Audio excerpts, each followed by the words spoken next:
बिस्मिल्लाहिर्रहमानिर्रहीम। अस्सलाम वालेकुम नाज़रीन कराम, मैं हूं मखदूम शहाबुद्दीन और आप देख रहे हैं मेरा फेसबुक और यूट्यूब चैनल। उम्मीद करता हूं आप सब लोग बखैर आफियत होंगे और जहां भी होंगे अपने अहले खाना समेत खुश भी होंगे और महफूज भी। नाज़रीन कराम, एक जानिब अफ़गान तालिबान ने वादी पंजशेर फ़तह कर ली है और इस वक्त काबुल के अंदर और पूरे अफ़गानिस्तान के अंदर 34 में से 34 सूबे जो हैं उनके ऊपर तालिबान का मुकम्मल कंट्रोल है। तो वहीं दूसरी जानिब इस पूरी जंग के अंदर, इस पूरी पंजशेर के अंदर जो फ़तह के लिए जंग लड़ी गई और जो 200 साल तारीख़ बदली गई है और नाकाबिल तस्खीर रहने वाली वादी पंजशेर को तालिबान ने किस तरह से फ़तह किया, अब इसके अंदर पाकिस्तान की अफवाज जो हैं और बिलखुसूस पाकिस्तान एयरफोर्स जो है उसकी इस सब के अंदर इन्वॉल्वमेंट और पाकिस्तानी ड्रोन्स ने वहाँ जाकर किस तरह से बमबारी की, इस हवाले से बहुत से इल्ज़ामात जो हैं वो लगाए जा रहे हैं। और इस सब के अंदर सर फहरिस्त एक जानिब तो अमरुल्लाह सालेह और अहमद मसूद हैं और अहमद मसूद ने भी पहली मरतबा बाकायदा तौर पर डायरेक्टली पाकिस्तान को इस पूरे सिनेरियो में एक्यूज़ किया है, पाकिस्तान पर इल्ज़ामात की बारिश की है। लेकिन दूसरी जानिब भारतीय मीडिया ने भी जलती पर तेल का काम किया है। ये दोनों चीज़ें एक्सपेक्टेड थी और इनमें कोई बहुत ज़्यादा हैरत नहीं होनी थी, लेकिन इस वक्त हमसाया मुल्क ईरान इस पूरे मामले में कूद पड़ा है और वादी पंजशेर की जो फतह है, पंजशेर के अंदर जो इस वक्त कॉन्कर किया है तालिबान ने, उसमें तालिबान की पेशकदमी को, वादी पंजशेर पर कब्जे को और वहाँ पर नेशनल रेजिस्टेंस फोर्सेस के लोगों को शहीद करने पर, यह अल्फाज ईरान की फॉरेन मिनिस्टर की तरफ से इस्तेमाल हुए हैं, इन तमाम तर इक़दामात की ईरान की तरफ से खुलकर मजम्मत की गई है। अब ये मजम्मत जो है ये क्यों आई है एक ऐसे वक्त के अंदर? क्या ईरान तालिबान के बिल्कुल मद्दे मुकाबिल आने वाला है और क्या ईरान तालिबान के साथ एक खुलकर अपना जो महाज है वो खोलने लगा है कि किसी भी तरीके से वो तालिबान को टफ टाइम दे सके? उसकी असल वजह क्या है? लेकिन इस सब में पाकिस्तान के हवाले से ईरान का बयान आना और पाकिस्तानी इन्वॉल्वमेंट के ऊपर कि पाकिस्तान ने वादी पंजशेर के अंदर वहां पर इन्वॉल्वमेंट की है और वादी पंजशेर जो है उसके अंदर पाकिस्तान की फोर्सेस ने मदद की है तालिबान की, उस पर पहली मरतबा ईरान अब बोल उठा है। इससे मामलात किस कदर ख़राब हो सकते हैं, इसकी वजह क्या है, इस वक्त ऑन ग्राउंड सूरत हाल क्या है, किसने क्या कहा, यह पूरे का पूरा सिनेरियो जो है ये आज की इस वीडियो में तफसील से आपके सामने रखा जाएगा और इसका हम पोस्टमार्टम करेंगे। आपने इस वीडियो को मिस नहीं करना। जिन लोगों ने अभी तक चैनल को सब्सक्राइब नहीं किया उनसे मेरी ये दरखास्त होगी कि वो चैनल को लाजमी सब्सक्राइब कर लें, बेल आइकन को प्रेस कर दें ताकि आने वाली तमाम तर वीडियोज़ आप तक पहुँचती रहें और इसी तरह आपका और मेरा ये साथ बरकरार रह सके। नाज़रीन किराम, ये कोई नई बात नहीं है। अशरफ गनी जो है वो भी, हमदुल्ला मोएब वो भी और अमरुल्लाह सालेह जब वो अफगानिस्तान का नायब सदर हुआ करता था, ये तीनों लोग जो हैं ये लगातार पाकिस्तान के ऊपर और पाकिस्तान की ISI के ऊपर और पाकिस्तान की फ़ौज के ऊपर ये इल्ज़ाम लगाते रहे हैं कि इस पूरी जंग के अंदर तालिबान के पीछे पाकिस्तान है। वो तो पूरे सकूत काबुल और पूरे अफगानिस्तान की फतह के अंदर भी पाकिस्तान को मुरीद इल्ज़ाम ठहराते हैं कि पाकिस्तान की मदद के बगैर ये सब मुमकिन ना होता।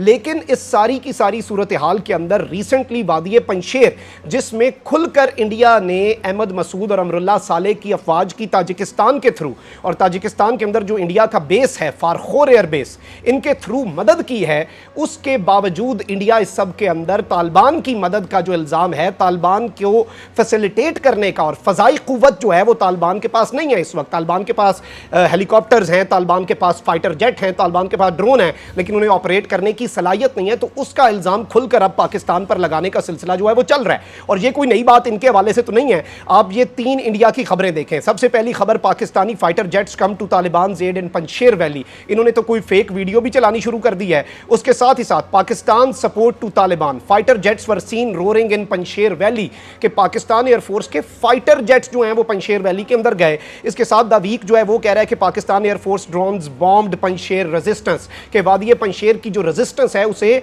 पाकिस्तान एयरफोर्स के जो बॉम्ब्स हैं उनके जरिए वहां पर मामला किया गया। तो ये यहां तक बात आई। इसके बाद इल्जामात किसने लगाए? इसके बाद आप स्पुतनिक जो रशिया की मीडिया आउटलेट है उसकी ये खबर देख सकते हैं कि Afghan resistance forces accuse Pakistan of providing air and ground support to Taliban in Panjshir, कि अफगानिस्तान की जो रेजिस्टेंस फोर्सेज हैं जो हार चुकी हैं, जो इस वक्त वहां पर शिकस्त खुर्दा हैं, जिनके लीडर अहमद मसूद और अमरुल्लाह सालेह इस वक्त फरार हैं, गायब हैं, मौके से गायब हैं और उनका कोई अता पता नहीं है, उन्होंने ये इल्ज़ाम लगाया कि पाकिस्तान ने न सिर्फ एयर सपोर्ट बल्कि ग्राउंड सपोर्ट भी प्रोवाइड की है और ऑन ग्राउंड भी पाकिस्तान की फोर्सेज जो हैं हैं वो इनकी मदद करती रही हैं। तेहरान टाइम्स जो है, जो कि ईरान का स्टेट अफिलिएटेड मीडिया है, ईरान का सरकारी मीडिया है, वो अहमद मसूद की स्टेटमेंट को कवर कर रहा है। और आप जरा ये स्टेटमेंट देखें। Ahmad Masood, Pakistani army and intelligence are urging Taliban to fight with the Panjshir resistance.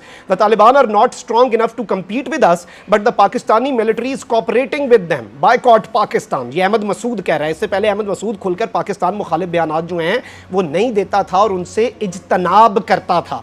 तो आप जरा खुलकर आप जरा इस पूरे सिनेरियो का अंदाजा लगाएं। कह रहा है कि तालिबान तो इस काबिल ही नहीं है वो पंशेर फतह कर सकें, यानी पूरा अफगानिस्तान फतह कर सकते हैं, नेटो को और अमेरिका को वो शिकस्त दे सकते हैं, लेकिन इस सब के अंदर पाकिस्तान जो है वो इस काबिल नहीं है कि वो तालिबान जो है वो इस काबिल नहीं है वो पंशेर को फतह कर सकें। और इसके अंदर खुलकर पाकिस्तान की मिलिट्री ने मदद की। अब ये सब कुछ जो है ये तो एक्सपेक्टेड था, लेकिन ईरान का रोल इसके अंदर और उसकी वजूहात और उसकी पॉसिबिलिटीज क्या हैं वो मैं जरा आपके सामने तफसील से रख देता हूं। पहले हम ईरान का जो स्टेटमेंट्स हैं, ईरान के फॉरेन मिनिस्टर ने जो कंडेम किया है, जो मजम्मत की है तालिबान की, और वहां पर जो रेजिस्टेंस के कमांडर मरे हैं जिनके हवाले से हम प्रीवियस वीलॉग्स के अंदर आपको बताते रहे हैं कि अहमद शाह मसूद सीनियर जो हैं उनके close commander, second in commander जो असल लोग थे, अहमद मसूद तो अभी नौजवान है जो अमरुल्लाह साले की बातों में आकर वादी से हाथ धो बैठा, उन तमाम तर को मारा गया है और वो तमाम तर लोग वहां पर मर गए हैं। आप ये खबर देखें सबसे पहले ईरान इंटरनेशनल की।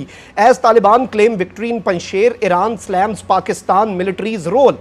जैसे ही तालिबान ने पंशेर के अंदर अपनी जो विक्ट्री है उसे क्लेम किया है, ईरान ने पाकिस्तान की फौज के किरदार के ऊपर तनकीद की है। और ये कह रहा है नाज़रीन कराम ईरान इंटरनेशनल। इसके साथ ही साथ एक और मीडिया की कवरेज देखें, द स्ट्रेट्स टाइम क्या कह रहा है। Taliban asked former Afghan forces to join new regime as Iran condemns offensive in Panjshir. Taliban ने तमाम तरह अफगान फोर्सेस को कहा कि अब आएं और अब हम मुकम्मल कंट्रोल संभाल चुके हैं और अब आप हमारी फोर्स का हिस्सा बने, आप कहीं ना जाएं, आपका रोजगार भी उसी तरह चलेगा। और ईरान जो है उसने इस सारी सूरत हाल के अंदर पंशेर में होने वाला जो ऑफेंसिव है उसे खुलकर कंडेम किया है। इसके साथ ही साथ एनडीटीवी, इंडियन मीडिया ने तो रिपोर्ट करना ही है और वो इस पर जल्दी पर तेल का काम भी कर रहा है। आप ये देख सकते हैं, condemn all foreign interference in Afghanistan, Iran's message to Pakistan, कि हम किसी भी किस्म की फॉरेन इंटरफेरेंस जो है पंशेर के अंदर, अफगानिस्तान के अंदर, उसे कंडेम करते हैं। और DGISI के दौरे के एक दिन बाद ये हुआ और भारत को मजीद तकलीफ यह है कि उनकी पूरी की पूरी इन्वेस्टमेंट 15 अगस्त को यौम आज़ादी के तोहफे वाले दिन डूबी।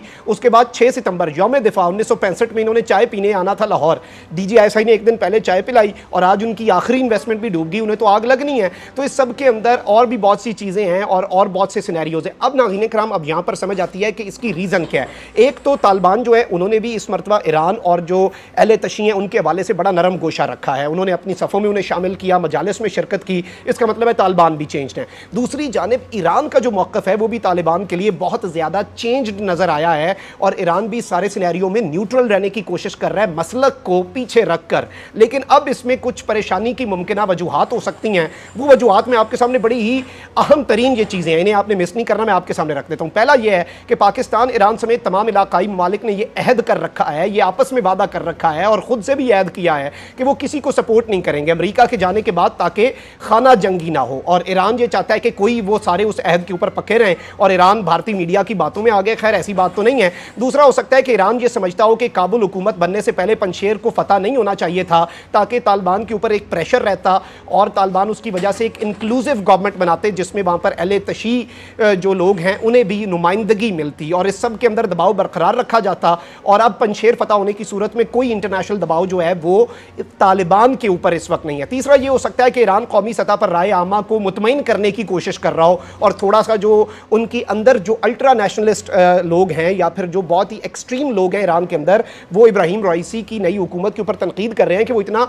नरम गोशा क्यों रख रहे हैं तालिबान के हवाले से। तो ये जो मजम्मत है ये उस राय आमा के हवाले से भी हो सकती है कि अपनी आवाम को थोड़ा ठंडा करने के लिए भी हो सकती है। अलबत्ता इसके इतने ज़्यादा इम्कानात इस वक्त नज़र नहीं आ रहे। चौथा और आम फैक्टर पिछले चंद घंटों में पाकिस्तान की तरफ से अफगानिस्तान के लिए उठाए गए इकदाम हैं, जिनमें से आम तरीन DGISI लेफ्टिनेंट जनरल फैज़ हमीद का दौरा काबुल और फिर वज़ीर आज़म इमरान खान की अफगानिस्तान की तामीर और तरक्की के लिए अरब ममालिक, स्पेशली इमरान खान को कल के दिन में जो कॉल्स आई हैं वो ईरान के लिए बड़ी तशवीशनाक हो सकती हैं। सऊदी अरब के वली अहद मोहम्मद बिन सलमान, कतर के अमीर और UAE के वली अहद मोहम्मद बिन जैद ने इमरान खान को कॉल्स की हैं और इन तीनों कॉल्स के अंदर बाकायदा तौर पर ईरान के हवाले से तो चीज़ें डिस्कस नहीं हुई लेकिन अफगानिस्तान के हवाले से हुई हैं। और अब पाकिस्तान ये चाहता है कि तमाम तर मुसलमान ममालिक जो हैं वो इस पूरे सिनेरियो के अंदर, दोस्त ममालिक जो हैं, अरब ममालिक भी, तमाम मुसलमान ममालिक भी स्टेक होल्डर ज़रूर बने अफगानिस्तान के अंदर, और ईरान जो है वो इस चीज़ को पसंद नहीं करता। लेकिन इस सारे मामले में भारत और उसके मीडिया के किरदार को एक साइड पर नहीं रखा जा सकता, जो कि गुमराहकुन रिपोर्ट चला रहा है,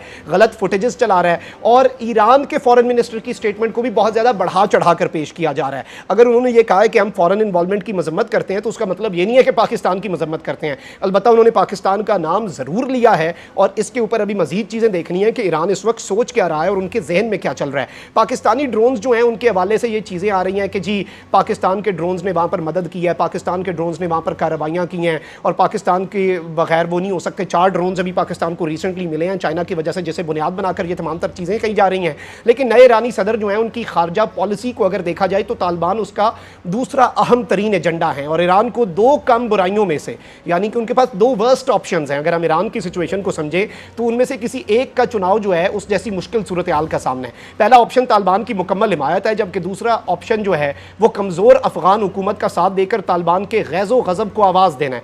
ईरान की अमलियत पसंदी और तालिबान की वुसअत क़ल्बी जो हैं, इन दोनों का कड़ा इम्तिहान है और ऐसी सूरत हाल में अब जो दोस्त मुमालिक हैं उन्हें दरमियानी राह निकालनी होगी। और ईरान जो है वो पाकिस्तान के बारे में जो स्टेटमेंट है ये इंतहाई तशवीशनाक है और इस स्टेटमेंट की मजम्मत करनी चाहिए कि जो पाकिस्तान के हवाले से उन्होंने अगर बात की है, उन्होंने इवन ये भी कहा है कि हम देख रहे हैं कि पाकिस्तान क्या कर रहा है या हम उसके ऊपर मजीद देखेंगे। आप कौन होते हैं देखने वाले, आप अपना मुल्क संभालें। लेकिन इस सब के अंदर दोनों साइड्स जो हैं वो किस डगर को जाती हैं और मामला किस करवट बैठता है ये देखना होगा और इसके लिए वक्त का इंतजार करना होगा। लेकिन अभी तक की ये ऑन ग्राउंड सूरत हाल है जिससे हमने आपको आगाह किया।